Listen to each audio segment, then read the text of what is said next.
非有消息，加拿大航空3月5日引进了一架高密度的波音737 MAX 8客机，客舱布局是189座，也就是全经济舱。这种客舱布局一般是廉价航空的标配，而加拿大航空是正宗的全服务航空公司。它的这一举动引发了很多人的好奇，难不成加航要转型联航了吗？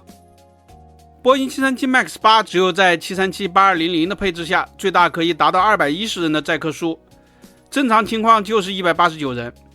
加拿大航空此前的737 MAX 8都是16加153的布局，也就是16个商务舱加153个经济舱座位。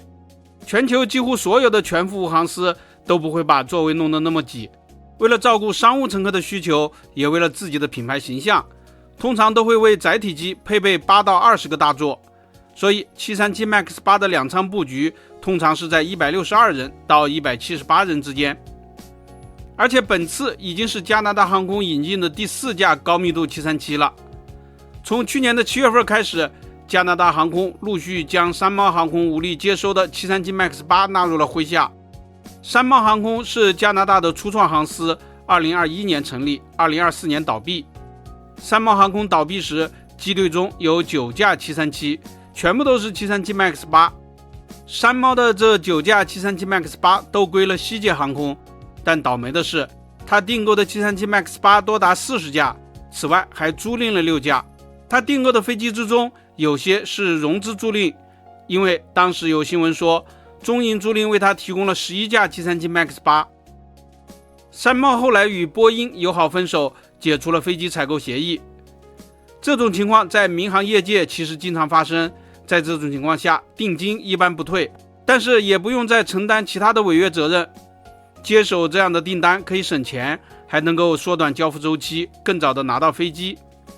在山猫放弃的订单中，有消息说加拿大航空总共拿到了8架。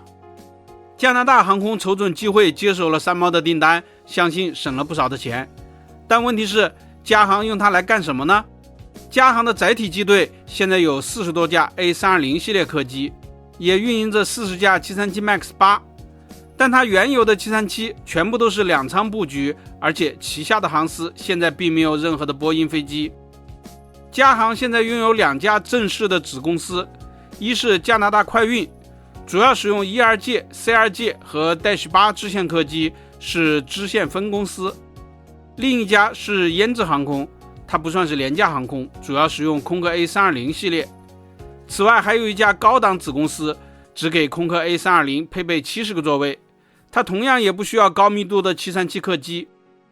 加航从山猫接手的4架737 MAX 8到手后，一直在晒太阳。很多人不知道它葫芦里到底在卖什么药，是不是要改为标准布局来使用。但最近的消息说，从4月份开始，这些飞机将交由加拿大快运使用，将保留高密度布局，飞短航线。此外还有传闻说，以上都只是临时方案，最终加航会将所有的737 MAX 8都交给胭脂航空，改为标准布局，并且加装 WiFi。 总之，加拿大航空现在并没有改廉价航空的想法，大家可以放心。本期咱们就聊到这里，下期见。